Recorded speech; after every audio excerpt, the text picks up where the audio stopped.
আসসালামু আলাইকুম। সবাইকে শুভেচ্ছা জানাচ্ছি মাসুম মাহবুব। দেখছেন ওপেন দ্য ইউটিউব চ্যানেল এবং মাসুম মাহবুব ফেসবুক পেজ। আমার চ্যানেলে একটি বাংলা গান আপলোড করা হয়েছিল। মূলত আমাদের অ্যাডমিনের একটি ভুলের কারণে। অর্থাৎ আমার আরেকটা চ্যানেল বাংলা মিউজিকের প্রিয় মিউজিক বিডি। এখানে আমার লিখা কিছু গান থাকছে। তো সেই হিসেবে আমি প্রিয় মিউজিক বিডির জন্য গান তৈরি করছিলাম। কোনো একটি কারণে সেখানে ওপেন দ্য আইজে গানটি আপলোড হয়েছে। অনেকেই প্রশ্ন করেছেন, মাসুম ভাই কেমন আছেন, কি হয়েছে? অনেকে ব্যক্তিগত মনে করেছেন। একটা গানের জাস্ট মডেল হয়েছিলাম শখ করে। আপনাদের অনেকের ভালো লেগেছে, অনেকে দোয়া করেছেন। আমার প্রতি আপনাদের ভালোবাসা দেখে আমার নিজেরও ভালো লেগেছে। যারা পছন্দের গান শুনতে চান, অবশ্যই নতুন একটি ইউটিউব চ্যানেল প্রিয় মিউজিক বিডিতে আপনারা ঢুকতে পারেন। এই গানের সাথে আমার ব্যক্তিগত জীবনের কোনো সম্পর্ক নেই। একটি গান জাস্ট মডেল হিসেবে আমি কাজ করেছিলাম। কারণ আমি এর আগে গান করতাম, নাটক বানাতাম।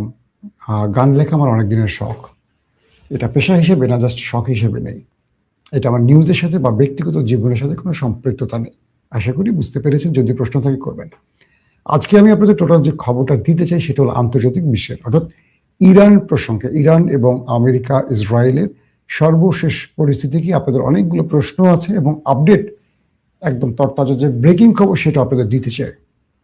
প্রথম বিষয় হলো ইরানের পক্ষে দাঁড়িয়ে গেছে এবার মুসলিম বিশ্ব, আর বড় রকম টেনশনে পড়ে গেছে ইসরায়েল এবং আমেরিকা। দ্বিতীয় গুরুত্বপূর্ণ খবর হলো ইরান এবার মাঠে নেমেছে তার দেশের ভেতরে থাকা যত দখলদারদের এজেন্সি আছে, গোয়েন্দা আছে, তাদের ধরার জন্য, এবং বড় বড় টপ বেশ কজন মোসাদ এজেন্টকে পাকড়াও করে ফেলেছে।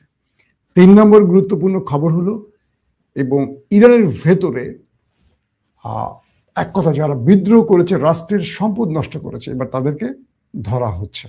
অর্থাৎ ইরান পুরো গেমটা তার হাতে নিয়ে গেছে। ডোনাল্ড ট্রাম্পকে নেতানিয়াহু আবার চাপ দিচ্ছে। ট্রাম্প মোটামুটি আরব থেকে তার সেনা বা তার সামরিক অস্ত্রগুলো সরিয়ে ফেলছে ভিন্ন কোনো কারণে। সে কি কারণ সেটাও বলবো। সবকিছু মিলে ইরানে এখন পর্যন্ত মনে হচ্ছে আমেরিকা আবারও পরাজিত হয়েছে। দর্শক, আমি শিরোনাম থেকে মূল খবরে যাব। আরো অনেক খবর থাকবে আলোচনার মধ্যে। প্রধানত 3টি বিষয় আমি উল্লেখ করেছি, কিন্তু আরো অনেক খবর আছে। বিষয়টা হলো যে ইরানকে একটা জাতিদের, মানে ইরানের ভেতর তো অনেক রকম জাতি আছে, সুন্নি, শিয়া, এরকম আরো অনেক আছে, কুর্দি। তো ইরানকে অর্থনৈতিক মন্দা বা অর্থনৈতিক কি বলবো যে স্বচ্ছতা বলবো না, অর্থনৈতিক নানান রকম প্রবলেম তৈরি হচ্ছে ইরানের মধ্যে। এটাকে পুঁজি করে এই পশ্চিমা দুনিয়া চেয়েছিল ইরানের মধ্যে একটা বিদ্রোহ তৈরি করতে, আর সেটাকে কাজে লাগিয়ে ইরানের রেজিম চেঞ্জ ঘটাবে, সরকার পতন ঘটাবে। কিন্তু সেটি সম্ভব হয়নি, কারণ ইরানের জনগণ, যাদের 5,000 বছরের একটা ইতিহাস আছে, শক্তিশালী ইতিহাস, তারা পশ্চিমা দুনিয়ার কাছে মাথা নত করেনি। তারা আমাদের বাংলাদেশিদের মতো না, যে 1/11 ঘটিয়ে, সরকার পতন ঘটিয়ে একটি রাষ্ট্রকে বর্গির হাতে তুলে দেবে। আমাদের ইতিহাস 54 বছরের, আর ইরানের ইতিহাস 5,000 বছরের। তো ইরানের ভেতরে যারা বিদেশি শক্তির কাছে মাথা বিক্রি করেছিল, তারা পরাজিত হয়েছে ইরানের দেশপ্রেমিক জনতার কাছে। এবং ইতিমধ্যে সৌদি আরব থেকে আরো কয়েকটি আরব রাষ্ট্র থেকে আমেরিকা তাদের কার্গো জাহাজ, সামরিক অস্ত্র, সেনা বিভিন্ন জায়গায় সরিয়ে দিচ্ছে। তার মানে সৌদি আরব স্পষ্ট করে আমেরিকাকে বলে দিয়েছে, তারা ইরানে আক্রমণে সৌদির মাটি ব্যবহার তো দূরের কথা, সৌদির ঘাঁটিও পর্যন্ত ব্যবহার করতে দেবে না। শুধু সৌদি নয়, সৌদির পাশে কাতার, কুয়েত, ওমান, তুরস্ক সব রাষ্ট্র মোটামুটি দাঁড়িয়ে গেছে ইরানের পক্ষে। আরব রাষ্ট্রগুলোর বক্তব্য হলো যে দখলদারদের ইচ্ছা অনুযায়ী ডোনাল্ড ট্রাম্প ইরানে আক্রমণ করার পর নেক্সট টার্গেট হতে পারে আরব রাষ্ট্রগুলো। কারণ গ্রেটার ইসরায়েল তৈরির ইসরায়েলি যে নীল নকশা, এটা বাস্তবায়নের সবচেয়ে বড় ভূমিকাটি পালন করছে আমেরিকা, এবং সেই হিসেবে পুরো প্যালেস্টাইনকে মোটামুটি শেষ করে দিয়েছে তারা। এখন তারা ইরানকে পরিকল্পিত টার্গেট করছে। এবং ইরানের পর এই টার্গেট আরব, পাকিস্তান বা তুর্কিতে পৌঁছবে তাদের। তো সেই হিসেবে এই বিপদকে টের পেয়ে বা এই আশঙ্কাকে টের পেয়ে আরব রাষ্ট্রগুলো ইরানের পাশে দাঁড়িয়েছে। আর যখনই ইরানের পাশে তারা দাঁড়িয়েছে তখন মোটামুটি তাদের খবর হয়ে গেছে, কারণ আমেরিকাকে ইরানে আক্রমণ করতে হলে B-2 বোম্বার্সকে এনে কয়েক হাজার মাইল দূর থেকে এনে সম্ভব না। রিফুয়েলিং করা, বিভিন্নভাবে একটা যুদ্ধ চালানোর জন্য শুধু বোমারু বিমান দিয়ে হবে না, অনেক রকম ব্যাপার আছে। কিন্তু ইরানকে আক্রমণ করতে হলে আমেরিকাকে তার প্রত্যেকটা আরবের ঘাঁটি ব্যবহার করতে হবে। তো এই ক্ষেত্রে ইরান বলেছে যদি আরবের কোনো দেশ ইরানের বিরুদ্ধে আমেরিকাকে তার ঘাঁটি ব্যবহারের সুযোগ করে দেয়, ইরান সেই সব ঘাঁটিকে টার্গেট করে রেখেছে। এবং ইরানের আধুনিক যে মিসাইলগুলো রয়েছে, যেগুলো আমরা বলি কি বলবো, শব্দের চেয়ে স্পিডে সুপারসনিক, হাইপারসনিক যে মিসাইলগুলো রয়েছে, এই মিসাইলগুলো ইরান আরবের যে রাষ্ট্রগুলোতে আমেরিকান ঘাঁটি রয়েছে সেখানে তাক করে রেখেছে। ইরানের বিপ্লবী গার্ড বাহিনী বলছে যে আমরা আমাদের টার্গেট লক করেছি, শত্রু যে প্রান্ত থেকে আক্রমণ করবে আমরা সেই প্রান্তে শত্রুকে পাল্টা জবাব দেওয়ার জন্য যথেষ্ট প্রস্তুত নিয়েছি। এবং এই ঘোষণার পর আরবের পক্ষ থেকে বা সৌদি, ওমান, কাতার, কুয়েত, এই যে আরব রাষ্ট্রগুলো রয়েছে তাদের পক্ষ থেকে তারা স্টেটমেন্ট দিয়েছে তারা আমেরিকাকে ইরানের বিরুদ্ধে আক্রমণে কোনো সহযোগিতা করবে না, তারা বরং তাদের মুসলিম ভাই ইরানের পক্ষে দাঁড়াবে। তুরস্ক যথেষ্ট বড় ভূমিকা রাখছে, একদিকে ইরানকে সকল তথ্য উপাত্ত দিচ্ছে, গোয়েন্দা তথ্য দিচ্ছে, ইসরায়েলের পরিকল্পনা একটার পর একটা ফাঁস করে দিচ্ছে বা একদম ধরিয়ে দিচ্ছে তুরস্ক ইরানকে। মানে এই যাত্রায় তুরস্ক সবচেয়ে বড় সহায়ক শক্তি হয়েছে ইরানের। এবং আজকেও আমরা যে খবর পেয়েছি মোসাদের বিশাল একটা গ্রুপ ধরা পড়েছে ইরানিদের হাতে, বলা হচ্ছে এটা নেপথ্যে ছিল তুর্কির MIT, মিল্লিত ইস্তেকবারাত তেশকিলাতি। তো এই যে অবস্থাটাতে এতে করে নেতানিয়াহু একটা বড় চাপে পড়ে গেছেন। কারণটা হলো যে মিস্টার নেতানিয়াহু চেষ্টা করেছিলেন যে রেজিম চেঞ্জ, কারণ ইরানের সাথে যে 12 দিনের যুদ্ধটা হয়েছে সেই যুদ্ধে তারা ইরানের কাছে পরাজিত হয়েছিল। আর এই পরাজয়ের কারণে তারা ইরানের সাথে সরাসরি যুদ্ধ করতে ভয় পাচ্ছে, যে কারণে 12 দিন পর এই দেশটি, মানে দখলদার দেশটি, আমেরিকার পা ধরে যুদ্ধবিরতি, সিজ ফায়ার ঘটিয়েছিল। এখন তারা নতুন করে ইরানকে আক্রমণের ভয় পাচ্ছে। তাহলে ইরানের এই খামেনি সরকারের পতনের জন্য আসলে কি করবে? রেজা শাহ পাহলভিকে তারা এখানে বসাবার জন্য নতুনভাবে তারা এই কাজটি করছে। রেজা শাহ পাহলভি তিনি ঘোষণা দিয়েছেন আজকে ইসরায়েল এবং আমেরিকাকে বলছেন প্রয়োজনে আপনারা ইরানের গুরুত্বপূর্ণ জায়গাগুলোতে সার্জিক্যাল স্ট্রাইক চালান। চিন্তা করেন, তিনি আগামী দিনে বাংলাদেশের ইরানের রাষ্ট্রপ্রধান হতে চাইছেন। তিনি বলছেন পশ্চিমা দুনিয়াকে তোমরা ইরানের গুরুত্বপূর্ণ ভবনগুলোকে কি বলে সার্জিক্যাল স্ট্রাইকের মাধ্যমে ধ্বংস করো। এবং তাকেই মোটামুটি এই পশ্চিমা দুনিয়া, ইসরায়েল, আমেরিকারা ক্ষমতা বসাতে চাইছেন খামেনি সরকারের পতনের মাধ্যমে। তো এরই মধ্যে আজকে ইরানের বিচারালয় অর্থাৎ আদালতে বেশ কজন মোসাদ কর্মীকে উপস্থিত করা হয়েছে। এর মধ্যে একজন নারীকে ধরা হয়েছে যিনি সরাসরি নেতানিয়াহুর সাথে কানেক্ট থাকতেন, এবং তিনি তার অনেক গোপন তথ্য জানিয়েছেন বিচারককে। এবং ইরান যারা রাষ্ট্রের বিরুদ্ধে ষড়যন্ত্র করেছে, ভিন্ন দেশের এজেন্ট হিসেবে কাজ করছেন, তাদের মৃত্যুদণ্ড কার্যকর করা শুরু করে দিয়েছে একদম সিরিজ।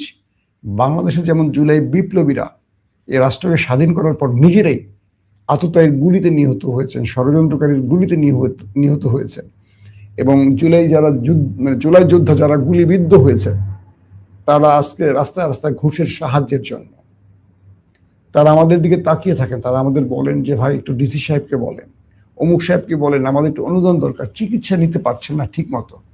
এবং আমরা দেখলাম জুলাই যুদ্ধের পর, বিপ্লবের পর জুলাই যোদ্ধারা প্রকৃত অর্থে সাহায্য সহযোগিতা দূরের কথা, তারা বরং আতঙ্কে থাকেন কখন কি ঘটে যায়, কি হয়ে যায় তাদের উপরে।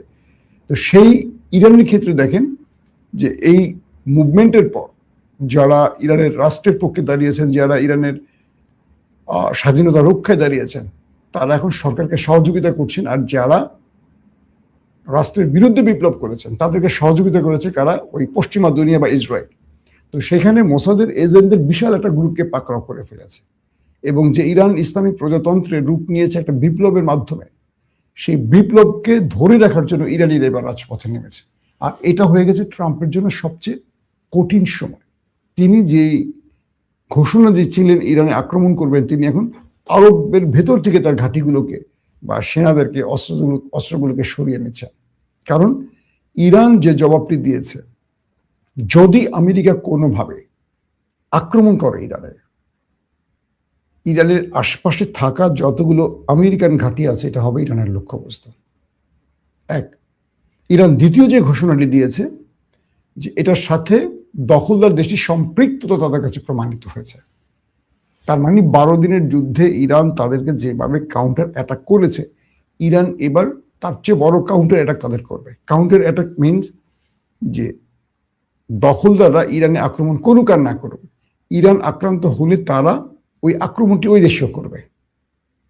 নাম্বার 3, যে পরিমাণ মোসাদ এজেন্টরা ধরা পড়েছে, এদের প্রত্যেকেরই সম্পৃক্ততা ওই দেশটির সাথে, এবং এদেরকে বিভিন্ন এজেন্সি ধরে ইতিমধ্যে অনেককেই ফাঁসি দিয়েছে। এবং আজকের খবর হলো ইরানের রাষ্ট্রের বিরুদ্ধে যারা বিদ্রোহ করেছেন তাদের মধ্যে ইরান একটা বিশাল এজেন্সিকে, মানে রাষ্ট্রীয় গোয়েন্দা বাহিনীকে নামিয়েছিল, যারা এই আন্দোলনকারীদের মধ্যে ছিল। এবং এই আন্দোলনকারীদের মধ্যে বিভিন্ন গ্রুপকে ঢোকানো হয়েছিল সেই বিদেশিদের পরিকল্পনায়, ইউরোপীয় বা পশ্চিমা দুনিয়ার পরিকল্পনায়। এবং সেখান থেকে গোয়েন্দারা সিলেক্টিভ ব্যক্তিদেরকে টার্গেট করেছেন, অনেককে ধরে ফেলেছেন। মানে ব্যাপক ধরপাকড় চলছে কারা কারা এই কাজগুলো করেছেন। দেখা গেছে অধিকাংশই ওই দেশটির পরামর্শে করেছে এবং তাদেরকে ইতিমধ্যে ধরে বিচারের আওতায় আনা হয়েছে। তো সব শেষে যে বিষয়টি তৈরি হয়েছে যে আরব রাষ্ট্র যখন আমেরিকার কাছ থেকে সরে গেছে, তখন আমেরিকা আপাতত এই যুদ্ধ থেকে নিজেকে একটু গুটিয়ে নিচ্ছে অথবা নতুন কোনো পরিকল্পনা চেষ্টা করছে। মোসাদ প্রধান আমেরিকা সফর করেছেন এবং মোসাদ প্রধান আমেরিকাকে বলছেন তাদের পরিকল্পনাটা কি হতে পারে, কিন্তু ট্রাম্প এখন পর্যন্ত সায় দিচ্ছেন না। মিস্টার নেতানিয়াহু ডোনাল্ড ট্রাম্পের সাথে টেলিফোনে কথা বলেছেন এবং নেতানিয়াহু ট্রাম্পকে বলছেন, আপনি কি আরবের ধমকে বা আরব যে সরে যাচ্ছে বা আরব যে আমাদের সাপোর্ট দিবে না ইরানে আক্রমণে, এর জন্য যুদ্ধ বন্ধ করছেন?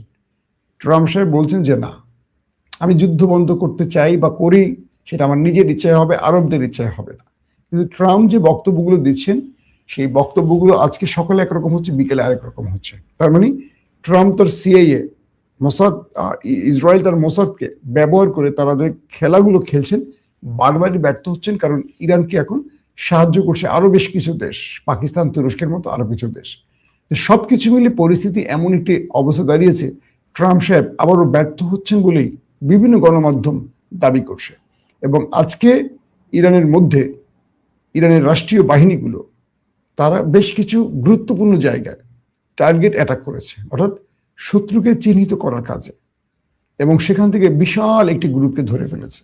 ইরানের রাষ্ট্রীয় গণমাধ্যমগুলো বলছে যে বিভিন্ন দেশ থেকে দখলদাররা তাদের এজেন্সি মোসাদকে ব্যবহার করে সন্ত্রাসীদের জড়ো করে ইরানকে পোষণ করছে এবং তারা ইরানের মধ্যে হত্যাযোগ্য নির্যাতন, মসজিদে আগুন, বড় বড় ভবনে আগুন, এই ঘটনাগুলো ঘটিয়েছে।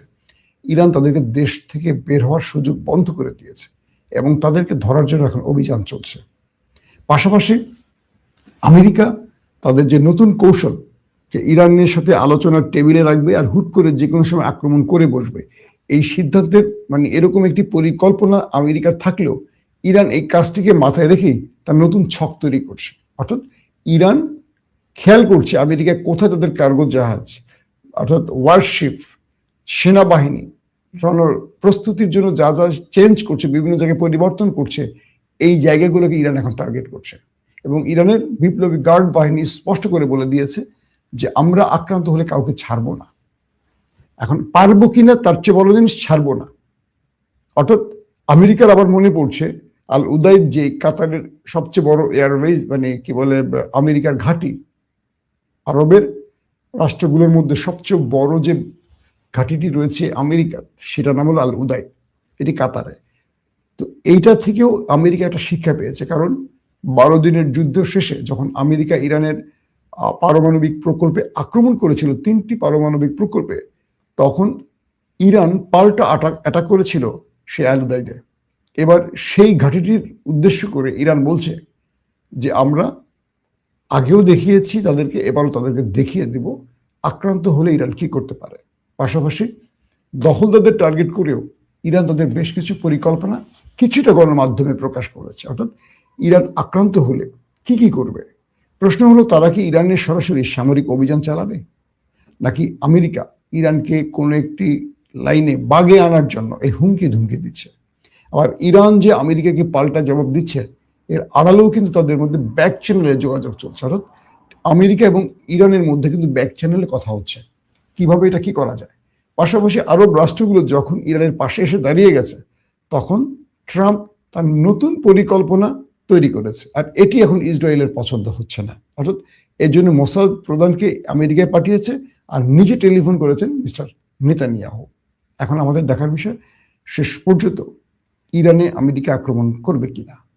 অবশ্যই আপনি কমেন্ট করে জানাবেন আপনার মতামত। প্রিয় দর্শক, আজকের মতো বিদায় নিচ্ছি। ইনশাআল্লাহ আগামীকাল সকালে এবং বিকেলে আমরা আরো একাধিক লাইভ সেশনে হাজির হওয়ার চেষ্টা করব। আজকের মতো বিদায় নিচ্ছি। প্রত্যেকে ভালো থাকবেন। আল্লাহ হাফেজ।